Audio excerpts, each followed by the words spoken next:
Hello, good people of YouTube. Mountbatten here, and today we're going to discuss what the hell is going on with the game right now. So, there are a myriad of issues facing the game. Some which are being addressed, some which are seeming to be being put on the back burner of Wargaming's agenda currently. And the first thing I want to talk about is some news that's come up recently. And this I got from watching No Zoop's channel. Go check him out, please. He's a very wonderful Warships YouTuber. And he released a video not that long ago talking about how the player base on the Russian servers is actually losing players quite rapidly. And when I watched that video, I was thinking, well, that would explain a lot of Wargaming's recent decisions.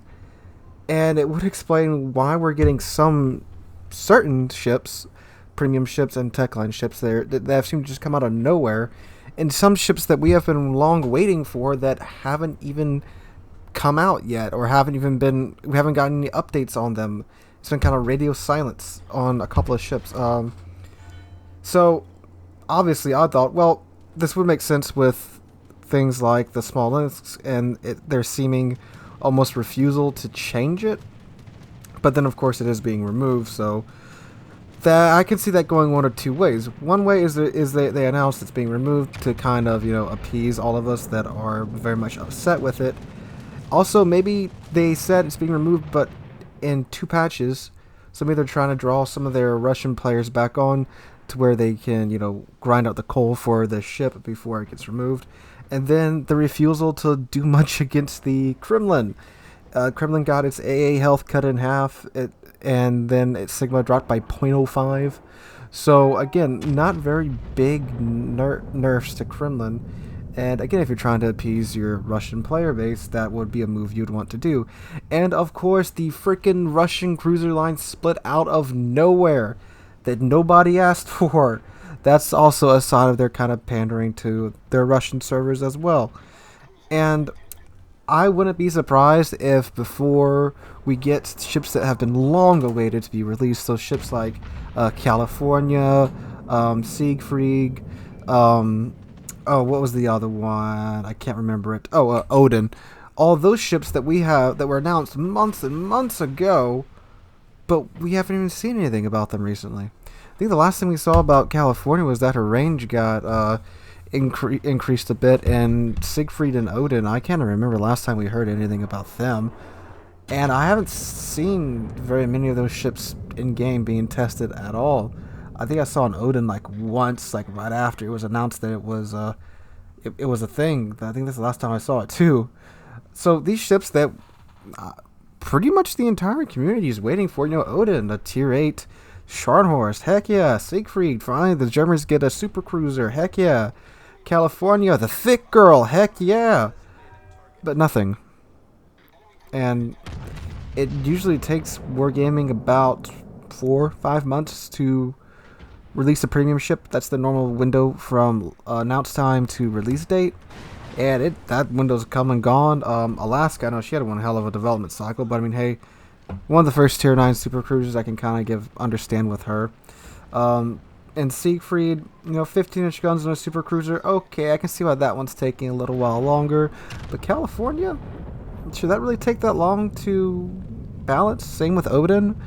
I wouldn't think they would take that long to balance these ships and get them ready in the game. Especially since it appears that A150, or the Mishima, is coming out in another couple of patches. Yeah, ship with 20-inch guns. I thought that would be a balancing nightmare, but no. From what I understand in the development blog post, again, it could just be a slip-up in the translation, or they could have just forgot to add in, hey, this isn't coming out for some time. But it does appear to be coming out in, I think 3 or 4 patches. So, again, about 4 months after it was announced. Other issues that the game's facing, matchmaking, skill-based matchmaking, desperately needs to be looked at. Because I'm having plenty of games on the weekdays too, not on the weekends, where the teams are just, it's so clear there's such a gap in skill from one side to the other. Plenty of games where it's just complete raffle stomps for one side, and the Other side just gets absolutely obliterated. Just trying to record B-roll for this game, for this video. I was in Yami. I just figured, hey, I'll just get some B-roll on Yami, hang in the back, do Yami things. My first 2 games, I did under 50,000 damage because the games were over so quickly, and my team won. Just that, Yami's such a slow ship, and if you don't have proper spotting, you're not going to do anything because the game was over that fast. I think first game lasted, I don't know, 7 minutes. Second game lasted, I think that was a bit longer, at 9 minutes. So, yeah, that shouldn't be happening where the game's done in single-digit minutes. It should at least take like 10 or 12 minutes for a tier 10 game to fully run its course. Now, the game you're watching now is a bit better. It wasn't a complete raffle stomp, but my team didn't win. But hey, it was a hell of a lot more enjoyable than those other games. And, that's the thing with me. I don't care if I win or I lose. For me, it's about, did I have fun? Was it a fun match? Was it a challenging match? Did I get to do a decent amount of damage before I went down? And, things like that. That's more important to me than rather winning or losing. Because, yes, I did win. And then, yes, my win rate did go up. But I don't really care about my stats and all that's too much. I'm just here for a fun time. So that needs to be looked at. Carriers, they still need to be tweaked a little bit. Some are still ungodly powerful. Some are still ungodly unpowerful. There needs to be some more balancing there, and with AA and all of that stuff. Submarines, thank God the addition of submarines seems to be going nice and slow, as it should be. Will those come to the game this year? Probably. And that'll be a very interesting introduction to the game. I wouldn't look for them until like late 2020, like maybe like winter 2020. And it does look like they are taking their time with the addition of submarines, which is good for them, because after the catastrophe that was the CV rework and that just pendulum of CVs being the hand of God to utterly useless, the hand of God to utterly useless for 2 months, that was frickin' excruciating to go through. So, thankfully, those look like they are taking their time with the submarines. And, of course, from the video yesterday, the IFHE changes, they are interesting. I just want to clarify something I said yesterday. I did mention that certain ships were, certain cruisers were getting, 30 millimeters of armor now. And I did say, oh, well, that's really going to screw over the 15 inchers and the 16 inchers at higher tier. And yes, it will for the most part, but I mean, it's not like they're going to be, these indestructible boxes that, you just can't pin. It's just that if they angle properly, they'll be able to pin you a lot, They'll be able to bounce your shells a lot easier. And when I said, well, that's really going to screw over the 15-inch battleships and the 16-inch battleships, I was kind of more referring to the fact that a lot of these new tier 10 battleships that they've been introducing into the game are coming with 457 millimeter guns, which they don't really care about the armor changes anyway, because they're 457 millimeter guns. That's what I really meant, rather than, oh, this is really going to screw over Germans or the Montana again, which I mean it kind of is, because Germans, we just got a nice little buff for them, and then this happens, and a lot of the mid-tier German all the mid-tier German battleships have very small guns for their tier. I mean, like, comparing to battleships, obviously compared to the cruisers, the guns are quite large. Just saying, compared to battleships, they have relatively small guns. Severga Nice now, she has big guns for her tier. That's what I meant by that. Not that, this is going to be completely unfair to the Germans, because it really won't even make that big of a difference. And plus, the Germans, with the IFHE changes, their secondaries will be able to pin 32 millimeters of armor now. The 150s will. So that, yeah, I'm sorry,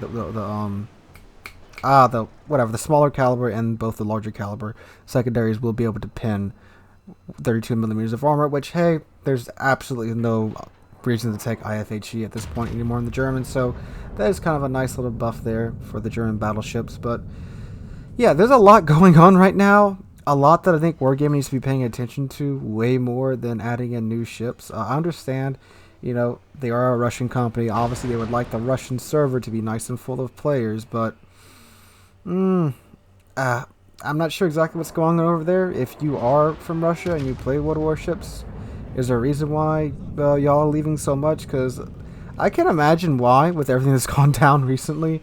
There's plenty of reasons to have left the game. I know some of you guys in the comments, you guys always mention that, stopped playing the game 2 or 3, 4 months ago. And you guys tell me why. Is it for the same reasons? All the premiums, all the seemingly OP premiums, the HE spam, the CV rework. Those are some of the reasons that have been listed in the comments when people say they left the game. So you Russians out there, why you're leaving your own game? I'm really curious to see as to why. So much so that even Wargaming's trying to tempt y'all back with OP premiums and stuff, and I think that's kind of funny. I wish I would have watched that video from NoZoop earlier, because that really would have answered a lot of questions I had, and I do think that is what they are trying to do, because it's pretty obvious what they're trying. I mean, a Russian cruiser split out of absolutely nowhere. That, you know, the Russian Navy has freaking grown so much in the past 10 months with everything that they've been getting. And, you know, they didn't really do that much during World War II, because it didn't really exist that much during World War II. Yeah. I'll leave it at that. So guys, let me know what you think in the comments down below with what's going on with the game. Do you guys agree with me? Disagree? Let me know why down below. We're on our way to 8,000 subscribers. We're getting very close to that goal. You guys are doing an awesome job. I think we're really like 40 subscribers away from that goal as we're recording this, and I cannot thank you guys enough for that. Hopefully, by like midday tomorrow, we'll have passed that goal, and we'll find something special to do for you guys. Also, there will not be a stream this Friday. I'll say this today and tomorrow to make sure everyone hears it. It is Valentine's Day, so yeah. That's not why there's not a stream, because I actually have to travel to the other side of the state to help move a washing machine into my sister's apartment, because she doesn't have a truck. There's no one on the other side of the state that has a truck. So me and my girlfriend have to celebrate Valentine's Day when I get back from that trip. But either way, I will not be here tomorrow streaming, sadly. I do apologize for that, but you know, I do get a break from work week after next, and we'll probably catch up on some missed streams there. So guys, again, thank you so much for watching. Hope you enjoyed the video. Hope you're having a wonderful Thursday, and hope to catch you guys in the next one.